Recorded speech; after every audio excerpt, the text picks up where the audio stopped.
Alors tous ces derniers dimanches, en ce début d'année, j'avais à cœur de partager vraiment des messages d'encouragement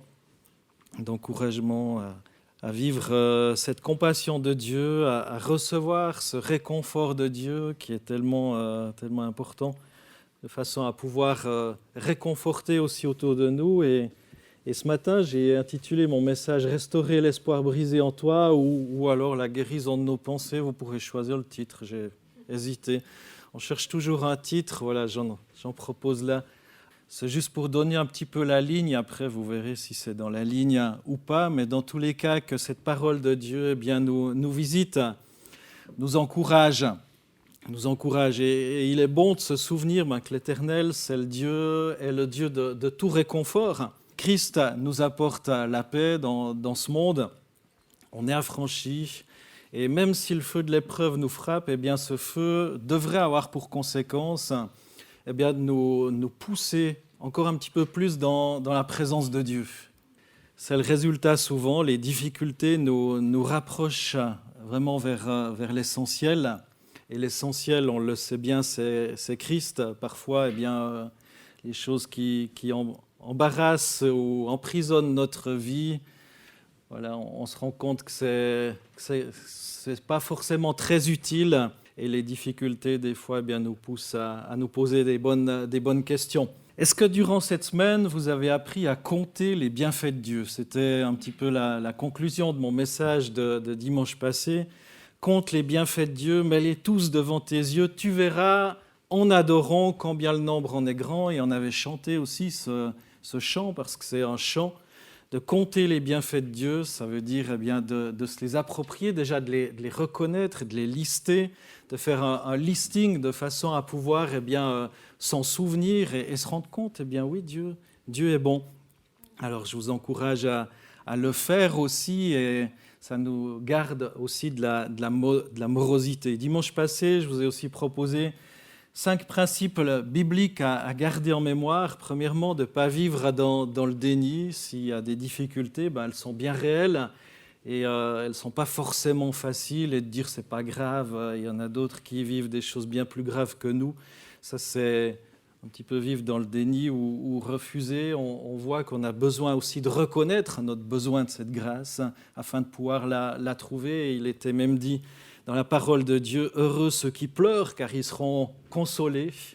Et pour pouvoir être consolés, il faut reconnaître aussi notre besoin, ou peut-être notre tristesse, et pas juste l'évacuer comme ça, accepter l'aide des autres, choisir de ne pas être amer, garder cette amertume qui nous empoisonne, nous environne. Et cette semaine, j'ai une broyeuse à papier. Et c'est vrai que certains documents, plutôt que de les mettre au vieux papier comme ça, on les broye. Alors on peut broyer du noir, ou on peut broyer ces mauvaises pensées et choisir de les mettre vraiment, de les détruire, de façon à ce que ça soit plus utilisable. Et l'amertume, c'est un petit peu pareil. On peut choisir de la ressasser, de la cultiver, de l'encadrer, et puis compter tout le mal qu'on nous a fait, ou alors mettre dans cette broyeuse de papier et dire basta, j'en veux plus. C'est plus récupérable après. Et aller refaire les puzzles de ces petits confettis de papier, c'est pas tout à fait possible. Ou alors vous allez y passer beaucoup de temps, peut-être une bonne partie du reste de votre vie à recoller ça. Je vous propose de tout mettre ça loin et de le brûler éventuellement ou de le mettre à la Satom. Ça fera du chauffage pour les gens de montée. Quatrièmement, c'était aussi apprenez à voir ce qui a une vraie valeur dans la vie et finalement s'en remettre à Christ. Alors ce verset de l'année qui est aussi sur les Memento, ce verset de l'année que vous commencez à savoir par cœur, qui le connaît par cœur ? Presque, hein ? C'est bien, hein ? C'est bien, il y a encore un bout, des fois, la répétition comme ça. On a appris. C'est difficile. Mais de se souvenir qu'il est le Père de toute compassion, le Dieu de tout réconfort, c'est quand même important de le savoir, mais de l'assimiler aussi. Béni. Et en fait, on bénit ce Dieu et Père de notre Seigneur Jésus-Christ, qui est le Père, plein de compassion, de tout réconfort. Donc, c'est la louange qu'on vient de passer, et peut-être qu'on passe aussi tous les jours, et il nous réconforte. Alors ce matin, on va aller un petit peu plus loin avec ce thème, avec cette guérison de nos pensées. On sait bien qu'il y a des maladies qui peuvent être le résultat de notre état intérieur. Je crois que si on ressasse l'amertume, finalement, on va se sentir mal. Il y a de forts risques qu'on se sente mal, qu'on ait des problèmes d'estomac, de digestion ou que sais-je. Alors ça peut venir de plein d'autres choses, mais il y a de fortes chances qu'on ait même des ulcères et nos pensées peuvent influencer sur notre santé. Nos pensées peuvent nous rendre malades, nous empêcher de dormir et finalement, lorsqu'on ne dort pas, on a aussi certains problèmes qui se rajoutent là-dessus parce qu'on est fait pour dormir un certain nombre d'heures, se reposer, recharger les batteries. La société dans laquelle on vit encourage chacun à vivre selon ses élans, selon ses impulsions, selon ses sentiments intérieurs et rejeter aussi l'idée d'une morale universelle. Mais le Seigneur veut bien le bien de chaque personne, de chacun d'entre nous, de chacun d'entre nous dans cette salle et bien plus largement encore, le bien de chaque être humain. Et il a donné Jésus-Christ non seulement pour sauver les hommes, leur apporter le salut et dire voilà, je vais les préserver de la perdition, mais il a donné Jésus aussi pour leur rétablissement spirituel, moral, psychique, physique, matériel, etc., etc. Il veut bien plus que juste nous sauver. On n'a pas juste un Dieu qui nous sauve, mais un Dieu qui veut notre bien. Et c'est bon de l'entendre ce matin aussi. Il est le Dieu de tout réconfort, pas juste le Dieu de mon salut. Pas juste celui qui me sauve. Alors c'est déjà pas mal, vous me direz. Passer l'éternité avec Jésus, c'est déjà pas mal. Mais il veut déjà notre bien ici sur terre. Et il y a 4 domaines qui régissent notre vie, le domaine spirituel, le domaine affectif, le domaine physique, le domaine matériel qui sont là. Et Dieu veut rien d'autre pour nous que le meilleur dans chacun de ces domaines. Mais il arrive que notre conviction intérieure ait plus d'autorité que la Bible, plus d'autorité que ce que Dieu veut pour nous. Et certains croyants, sans même en être conscients, s'engagent dans des chemins clairement en conflit avec le message de la parole de Dieu, la Bible. Tout en connaissant un petit peu le message que Dieu demande, tout en prétendant toujours évidemment que le Saint-Esprit les y conduit. Mais c'est bizarre parfois de constater que le Saint-Esprit n'est pas en accord avec ce que la parole de Dieu dit.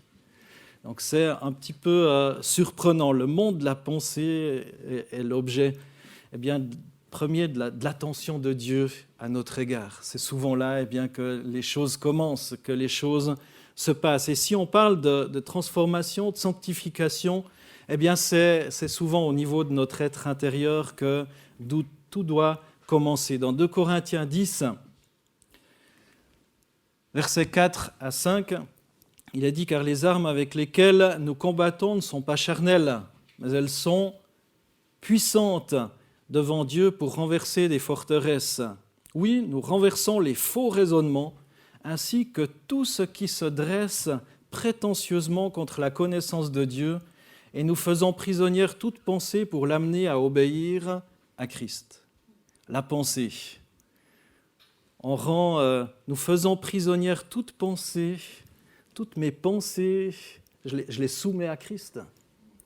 Je les soumets à Christ comme c'est en prison, non pas contre le Covid ou j'en sais rien, mais en prison contre les mauvaises pensées, afin d'obéir justement à Christ, d'être là. Et c'est une bonne prison, vous en conviendrez.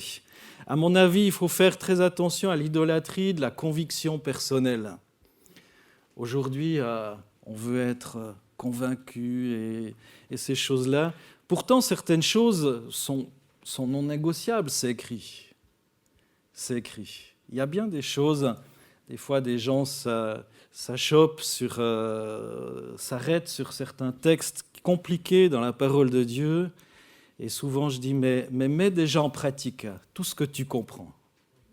mets déjà en pratique tout ce que tu comprends. Et petit à petit, il y a certaines autres choses qui vont s'éclairer en entendant des messages, en lisant la parole, en priant. Mais déjà, si tu mets en pratique tout ce que tu comprends, il y a déjà du job. Il y a déjà du job pour chacun d'entre nous.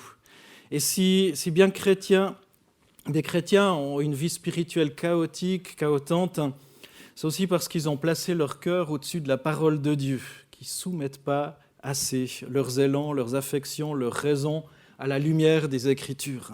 On a besoin de soumettre notre pensée captive à l'obéissance de Christ. Et Jérémie, le prophète Jérémie, face à un pays de Juda en pleine décadence spirituelle, nous donne de précieux enseignements sur nos pensées, sur le moyen de soigner nos pensées. On va non pas continuer avec les textes dans les Corinthiens écrits par l'apôtre Paul, mais se tourner un petit peu vers l'Ancien Testament ce matin, au travers des exemples du prophète Jérémie, notamment dans Jérémie 17. Jérémie va dresser un diagnostic, il va donner un remède, et par son exemple personnel, il nous explique comment le prendre. Comment prendre ce remède. Alors écoutons les conseils dans Jérémie 17, versets 9 à 18. On prendra ce texte un petit peu découpé, il y aura 3 points. Et il commence par poser un diagnostic. Alors ça c'est bien, on peut tous constater c'est nul ou j'en sais rien, tout est fichu, ou il n'y a plus d'espoir. Ça, on peut poser un diagnostic, mais ça ne fait pas avancer grand-chose. Et Jérémie, on va le voir ensuite, propose un remède, propose une solution, parce que c'est ça qui est bien. Ce n'est pas juste de critiquer, ce n'est pas juste de dire que ça va mal, que ça ne nous plaît pas, que ceci, mais s'il n'y a pas de solution proposée, en fait, c'est que du vent. Et pour finir, eh bien, il nous donne même la marche à suivre. Et je l'appellerai la notice d'emballage. Alors déjà, le diagnostic que Jérémie pose, on voit dans les versets 9 à 11, Jérémie donc 17, versets 9 à 11. Alors ce n'est pas très positif comme ça commence. Le cœur humain est plus trompeur que tout.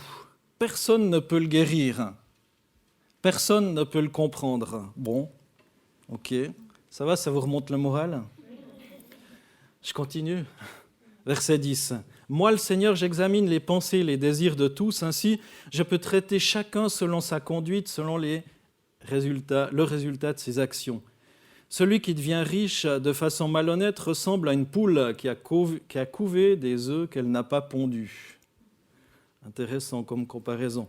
Au milieu de sa vie, ses richesses l'abandonnent et au moment de sa fin, il n'est qu'un insensé. D'autres traductions sont plus trash. Et au moment de sa fin, il n'est qu'un idiot. Voilà. Jérémie, en bon médecin, explique les causes qui mènent les hommes à se rebeller contre Dieu et à en pâtir. Je ne sais pas si vous allez de temps en temps chez le médecin, mais des fois on y va pour faire un contrôle, des fois parce qu'on est malade. Voilà, peu importe la raison, mais le médecin, il va détecter un petit peu, et là Jérémie va, sous l'impulsion de son Dieu, il va dire le cœur humain est plus trompeur que tout. Personne ne peut le guérir. Bon, ben merci. Merci, docteur. Il n'y a plus d'espoir pour moi. Au revoir. Ça fera 100 francs. Non. Le problème se situe, nous dit Jérémie, au niveau du cœur, c'est-à-dire du siège de notre pensée. C'est l'illustration dans la Bible pour parler du siège de notre pensée, de notre volonté, de nos sentiments. Notre cœur est trompeur. Intéressant, notre maladie, va nous dire Jérémie, est incurable. Incurable, évidemment, d'un point de vue humain, parce qu'on ne peut pas guérir ses pensées, guérir son cœur. Nul ne peut se changer par lui-même. En fait, c'est ça que Jérémie veut dire, que personne ne peut se changer soi-même. Il n'y a pas de possibilité par toi-même. Tu vas devoir suivre le conseil que Dieu te donne. L'Écriture nous affirme clairement qu'on ne peut pas par soi-même. Il n'est pas pire sourd que celui qui ne veut pas entendre. Et bien des croyants ont couru à l'échec parce qu'ils n'ont pas entendu ça. Ils n'ont pas entendu la volonté de Dieu. Ils ne voulaient pas être écoutés, même des avis contradictoires par rapport à ce qu'ils pensaient. Souvenons-nous que Dieu connaît nos pensées. En fait, c'est lui qui nous a créés. Donc, il est le fabricant, il connaît un petit peu les dysfonctionnements qu'il y a en nous. On dirait, est-ce que Dieu nous a créés imparfaits? Non, je ne crois pas. Je ne crois pas que Dieu nous ait créés imparfaits, simplement. Par son refus de se soumettre à la volonté de Dieu, eh bien, l'homme est devenu mauvais et est devenu aussi malade. Soignons le domaine de nos pensées. Laissons sincèrement Jésus nous visiter en profondeur. C'est tellement important. Jésus prend comme exemple un homme qui s'enrichit malhonnêtement. Celui qui devient, verset 11, celui qui devient riche de façon malhonnête ressemble à une poule qui a couvé des œufs qu'elle n'a pas pondus. Intéressant, hein? Ça nous fait penser à quoi au jour d'aujourd'hui par rapport à nos biens, par rapport à certaines choses? Bien des mécaniques de notre monde reposent sur un désir de gain excessif. Derrière la quête de richesse, il y a aussi évidemment la recherche du pouvoir. Celui qui détient l'argent détient aussi le pouvoir. Qui paye commande, hein, vous avez tous entendu ces choses-là en finalité. Et derrière ce désir de pouvoir se profile aussi bien souvent le refus du règne de Dieu. Malheureusement, l'aboutissement de cette course au profit à tout prix conduit à un réel vide intérieur, comme l'a dit Jérémie. Au moment de sa fin, il n'est qu'un insensé. À la fin, il est stupide. C'est un idiot. Enfin voilà, vous pouvez choisir la traduction qui vous convient. L'hébreu nous permet différentes interprétations, mais c'est tous des synonymes. Après, les mots, on le sait bien, n'ont pas tous la même force d'une personne à l'autre. On perçoit, de par notre sensibilité, certains mots différemment, parce que ils représentent quelque chose de plus fort suivant notre sensibilité, suivant qui on est. Derrière ces tentations qui séduisent si facilement notre cœur, il y a une réalité de vide, de souffrance qui nous blesse et finalement nous entraîne à la mort. Suivre nos propres pensées sans les soumettre au Christ, c'est aller au malheur et s'amasser un trésor, mais de regret. Et finalement d'amertume, de ressentiment. Alors on pourrait s'arrêter là et puis ressortir complètement déprimé de ce temps de culte, mais ce n'est pas mon désir, ce n'est pas mes propos ce matin, parce que Jérémie, conduit par le Seigneur, va nous proposer un remède, va nous proposer un médicament. Au verset 12 et 13, un bon médecin ne se limite pas au diagnostic. Parce que si vous allez chez le médecin et qu'il dit « t'es foutu », tu changes de médecin ou alors, voilà. Un bon médecin va poser un diagnostic et il va proposer un traitement approprié à ce qu'il a découvert. Et Jérémie, de même, ne nous laisse pas dans le désespoir. Il nous présente une solution. Il le remède à la maladie. À notre maladie, c'est la personne de Yahvé, la personne de l'Éternel. Dans Jérémie 17, versets 12 et 13, il dit « Un siège royal plein de gloire domine le monde. » C'est le trône de Dieu. Domine le monde depuis le commencement, c'est le lieu de notre temple saint. Ô Éternel, toi l'espoir d'Israël, tous ceux qui t'abandonnent seront couverts de honte. Ceux qui se détournent de toi, qu'ils soient comme des noms inscrits dans la poussière. En effet, ils t'ont abandonné, Seigneur, toi, la source d'eau vive. Et ce médicament nous est présenté en 3 emballages pratiques que je vous invite à découvrir. Je ne sais pas si c'est des génériques, mais en tout cas, ils sont efficaces. Le premier emballage, c'est la recherche de la communion avec Dieu. Jérémie nous montre, se tourne vers le temple de Jérusalem, il dit qu'il y a un siège royal plein de gloire qui domine le monde depuis le commencement, c'est ce trône de l'Éternel aussi. Jérémie venait comme Ézéchiel d'une lignée de prêtres, et il voit le salut comme on le lui a appris au travers de sa fonction, au travers de son histoire. Pour nous, c'est plus le temple ou le lieu saint, mais c'est en plaçant notre foi en Christ, en Jésus-Christ, qu'on peut s'approcher de notre Dieu.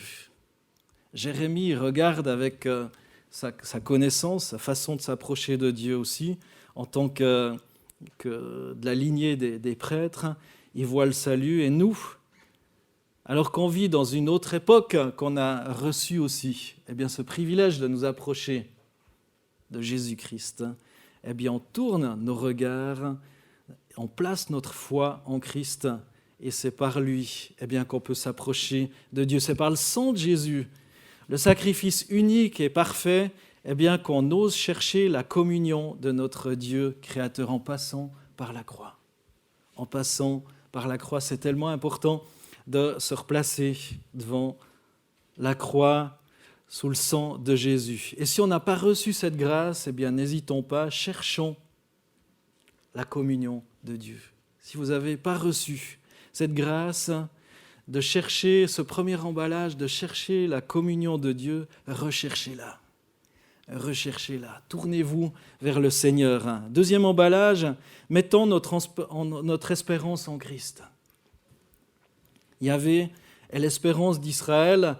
Il s'agit de lui faire confiance à lui en personne, selon Jérémie. Au contraire de l'espérance, tourner le dos au Seigneur, c'est dépérir. En hébreu, le verbe « avoir honte », ô Éternel, toi l'espoir d'Israël, tous ceux qui t'abandonnent seront couverts de honte. Le verbe « avoir honte » est très proche de celui qui signifie se dessécher. C'est intéressant, hein? Celui qui a honte, c'est comme s'il se dessèche. Être en conflit avec Dieu, vivre dans la séparation, c'est être comme une plante qui sèche au soleil. Avoir honte, finalement, tu te dessèches. Et si Dieu seul sait sonder et nous juger parfaitement, il est aussi le seul à pouvoir nous guérir nos péchés. Alors tournons-nous vers le seul qui connaisse notre cœur et qui peut vraiment nous apporter la solution. Pas juste poser un diagnostic. Troisième emballage, abreuvons-nous auprès de la source. Jérémie compare Yahvé à une source d'eau vive. Toi, en effet, ils t'ont abandonné, Seigneur, toi, la source d'eau vive. Au chapitre 2, verset 13 du livre de Jérémie, Jérémie va s'énerver de ses compatriotes infidèles. Il les compare à des personnes qui puiseraient leur eau dans des citernes crevassées plutôt que dans des sources rafraîchissantes. Il dit ça au chapitre 2, verset 13. « Car mon peuple a doublement mal agi, ils m'ont abandonné, moi, la source d'eau vive, pour creuser des citernes crevassées qui ne retiennent pas l'eau. » De nouveau, la source d'eau vive, c'est l'Éternel. Dieu nous aide en s'offrant à nous comme ressource. Sa parole, son esprit nous sont offerts. Abreuvons-nous à la source d'eau vive. Pas une eau stagnante, mais à la source d'eau vive. Jésus reprend les métaphores des prophètes et il décrit le Saint-Esprit comme le fleuve d'eau vivante. Dieu, l'Esprit venu nous habiter, produit en nous la vie, produit en chacun d'entre nous la vie. Invitons-le à nous inonder, à nous fertiliser et soumettons nos désirs à ses désirs. Alors, voilà, il y a eu un diagnostic qui a été posé. On a vu qu'il y a un remède qui est proposé aussi. Voilà, un petit peu comme si tu reçois une boîte de médicaments. Le remède, alors, sous 3 formes. Chercher la communion avec Dieu, mettre notre espérance en Christ et s'abreuver auprès de la source. S'abreuver auprès de la source. Et finalement, en général, quand tu trouves un médicament, tu vas regarder est-ce qu'il y a une notice d'emballage. Parce que tu ne fais pas confiance toujours. Voilà, est-ce qu'il y a une notice d'emballage et tu regardes, mince, c'est en allemand. Ah non, c'est en français d'un côté, puis en allemand. Voilà, tu as le médicament qui est proposé, mais tu as la notice d'emballage. Et dans Jérémie 17, 14 à 18, eh bien, on a un petit peu comme cette notice d'emballage, l'explication comment utiliser ce médicament. Jérémie va dire « Guéris-moi, Seigneur, et je serai guéri ». Intéressant. « Sauve-moi, et je serai sauvé ». Oui, ma louange, c'est toi. Les gens me disent « Où sont donc les menaces que l'Éternel a proférées, qu'elles se réalisent ?» Et moi, pour t'obéir, je n'ai pas refusé de marcher à ta suite en étant un berger, je n'ai pas souhaité que vienne le jour des douleurs. Toi, tu es au courant de ce qu'a dit ma bouche. C'est devant toi que j'ai parlé. Ne deviens pas pour moi un sujet de frayeur, tu es mon seul refuge dans le temple du malheur.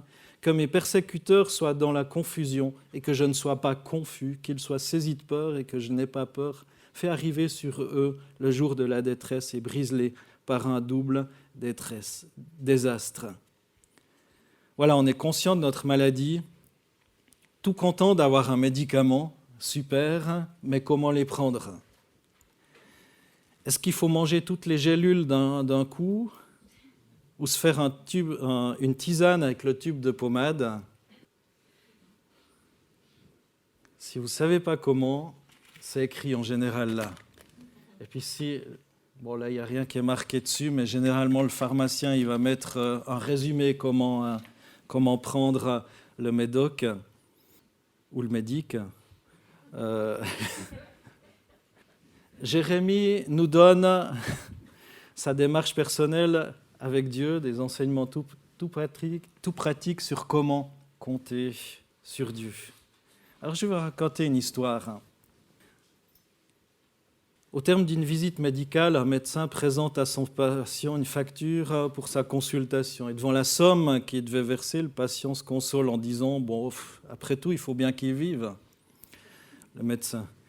Avec la facture, on lui remet une ordonnance. Ils seront donc chez le pharmacien qui, après lui avoir fourni les médicaments, lui présente également une facture et se console encore en disant « lui aussi, il faut qu'il vive, quoi. » Rentré chez lui, le patient a pris tous les médicaments, il les jette à la poubelle et il s'écrie « Moi aussi, il faut que je vive. » Mais ça nous fait rire, mais je crois que beaucoup, malheureusement, agissent de la même façon avec l'Évangile. Il y a cette ordonnance divine pour notre âme. Et finalement, on préfère l'acheter à la poubelle. Jeter ces médicaments pour notre âme à la poubelle en s'exclamant « Je veux vivre, tout simplement, je veux être libre. Je veux être libre. Je veux être libre. » On oublie que notre santé spirituelle peut être en danger et cette façon d'agir va mener à la mort spirituelle et éternelle. Alors demandons, comme Jérémie qui nous donne l'exemple, qui désire la victoire, il va dire « Guéris-moi, sauve-moi. » Voilà le mode d'emploi. Se tourner vers le Seigneur, guéris-moi, sauve-moi. L'exemple est simple et si on veut être guéri, eh bien il nous faut demander la guérison. Il nous faut demander cette guérison. La guérison de notre cœur. On peut très bien savoir en théorie que nos pensées sont corrompues, que Jésus en est la guérison. Mais si on s'abstient de demander celle-ci, eh bien pas grand-chose va se passer. Soyons sérieux avec nous-mêmes, avec le clair diagnostic de la parole de Dieu, avec l'assurance qu'en Christ, eh bien, on a la guérison et complétons notre démarche. Appliquons la parole de Dieu à notre vie.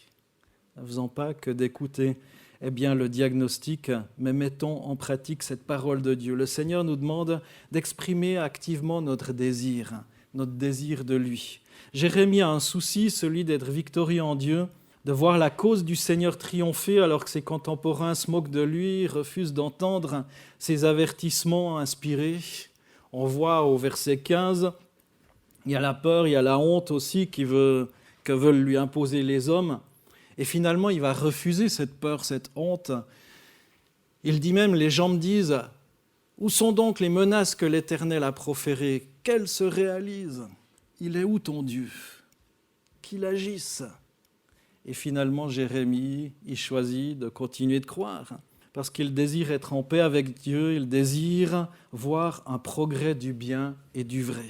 Au-delà de nos échecs, nos épreuves, n'abandonnons jamais le désir ni l'espérance de la victoire. Jamais.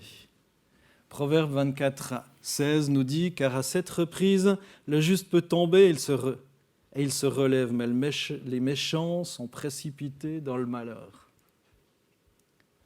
D'autres traductions disent « Car de très nombreuses fois, le juste tombe et il se relève toujours. » Mais les méchants sont précipités dans le malheur. Ne laissons pas notre faiblesse, nos erreurs prendre le dessus, là où la grâce et l'amour de Dieu veulent triompher.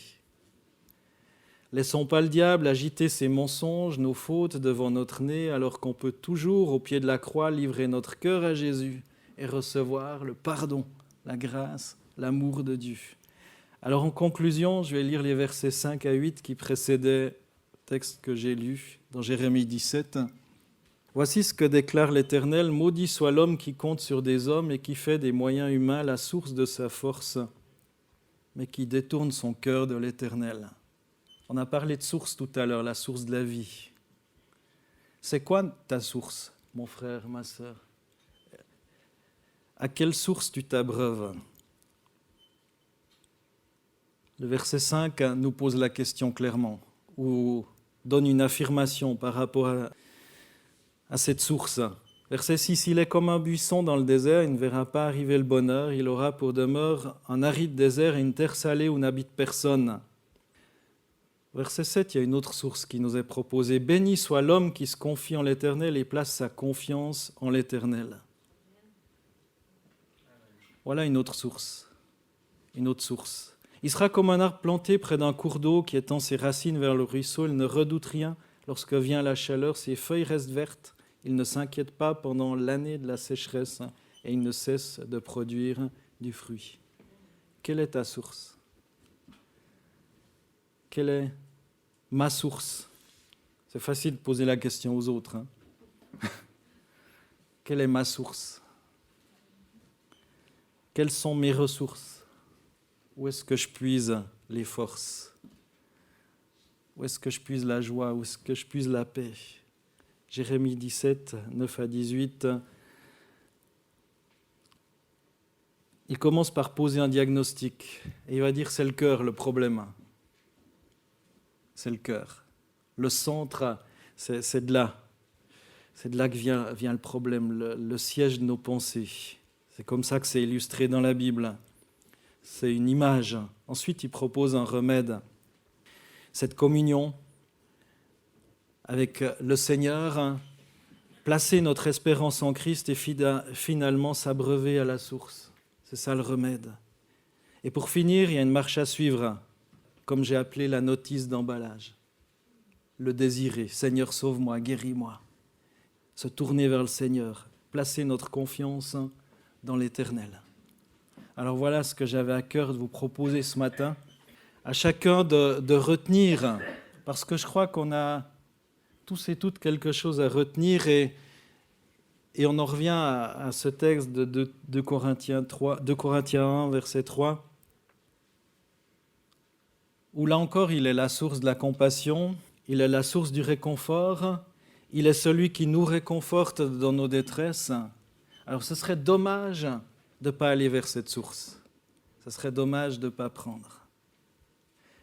Tout en se souvenant, eh bien que si on reçoit, c'est dans le but de ne pas rester dans cette désespérance, mais c'est de trouver la paix et la guérison, de trouver la joie, de trouver le réconfort pour le transmettre aussi à d'autres. Alors ce matin, c'est ce que je vous propose pour trouver aussi la paix, la guérison dans votre cœur, dans vos pensées, pour restaurer cet espoir peut-être brisé en nous, pour revenir vers le Seigneur. Et peut-être ça résonne dans le cœur de telle ou telle personne. Peut-être ce matin, tu as besoin de venir à cette bonne source et de dire, mais j'ai peut-être mis de côté cette notice d'emballage. Je sais en fait la théorie, peut-être tu dis tout ça, je sais. Peut-être certains se sont dit, mais j'ai déjà entendu, je sais. Mais le problème, c'est bien souvent pas dans ce qu'on sait, mais dans notre façon et notre désir de mettre en pratique. De mettre en pratique. Alors ce matin, si tu as envie de mettre en pratique, d'aller à cette source, de recevoir, de prendre Christ en plus dans ta vie et de crier à lui, eh bien tu peux le faire. Tu peux le faire. Tu peux le faire. Accepter le remède, accepter sa notice d'emballage, son mode d'emploi, sa façon de vivre qu'il te propose, t'abreuver à sa source et de suivre son exemple. Je propose de fermer les yeux, simplement de réfléchir et de dire où est-ce que je dois laisser couler cette eau vive dans ma vie?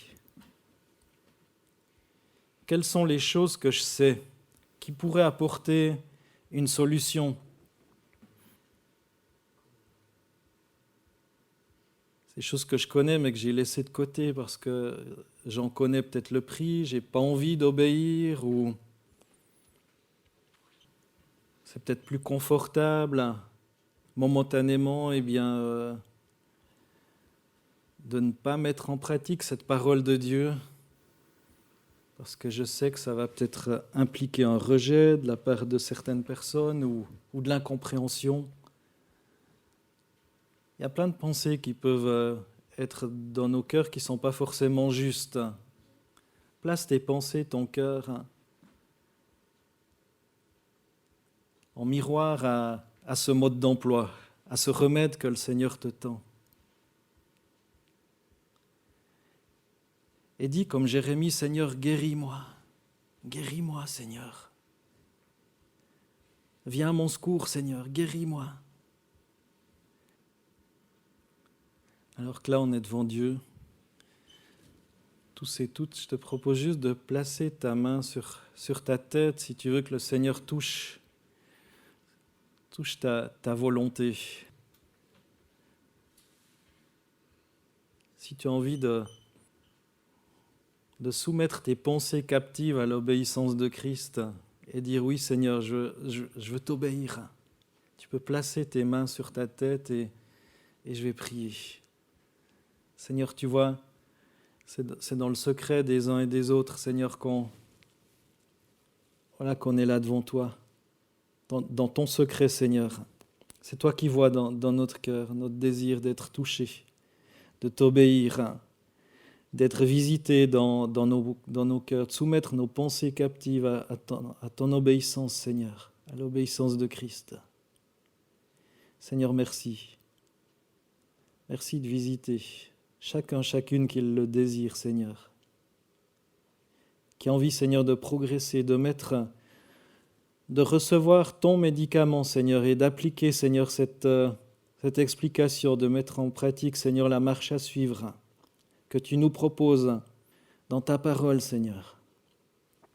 De suivre la notice d'emballage du Créateur, parce que c'est toi, en finalité, qui a créé nos pensées, qui a créé, Seigneur, notre cœur et qui est capable de le guérir. Eh bien, Seigneur, visite-nous, guéris-nous, Seigneur. Et aide-nous, Seigneur, à t'obéir et à faire ta volonté et à trouver ainsi la paix et la guérison. Seigneur, des relations restaurées. Peut-être de l'amertume qui tombe maintenant, qui est comme broyée, Seigneur, dans cette broyeuse. Laissée à la croix. Seigneur, une grâce renouvelée, reçue, qui coule maintenant sur nous, dans nos cœurs à tous, Jésus. Amen.